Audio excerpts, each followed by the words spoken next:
আজকে আমি একটি ম্যাগি রেসিপি দেখাচ্ছি। Street style Maggi recipe. রাস্তার ধারে ধাবারগুলোতে যেরকম ম্যাগি রেসিপি তৈরি হয় সেরকম ম্যাগি রেসিপি তৈরি করছি।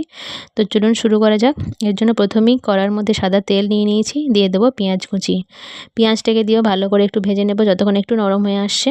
এবার এর মধ্যে দিয়ে দেবো ক্যাপসিকাম কুচি। ক্যাপসিকামটাকে দিয়েও আবারও ভালো করে একটু নেড়ে নিতে হবে, একটু লাল লাল করে ভেজে নিতে হবে।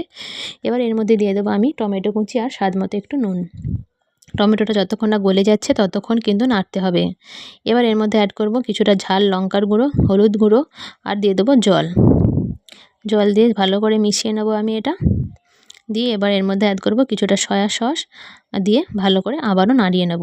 এবার এর মধ্যে অ্যাড করব ম্যাগি টুকরো আমি দিয়ে দিয়েছি। এবার দিয়ে দেবো ম্যাগির মশলাগুলো, দিয়ে ভালো করে মিশিয়ে নেব। মিশিয়ে নিয়ে ঢাকা দিয়ে আমি ম্যাগিগুলোকে সেদ্ধ হতে দেব। দেখুন ম্যাগিগুলো আমার সিদ্ধ হয়ে গেছে ম্যাগিটা। এবার একটু নাড়িয়ে নিলেই কিন্তু রেডি হয়ে যাবে অসম্ভব স্বাদের স্ট্রিট স্টাইল ম্যাগি রেসিপি। দেখুন তৈরি হয়ে গেলো না, কত সহজে, কত তাড়াতাড়ি, চটজলদি একদম ব্রেকফাস্ট রেসিপি। আপনারা অবশ্যই সকালে জলখাবার এটি বানিয়ে নিতে পারেন।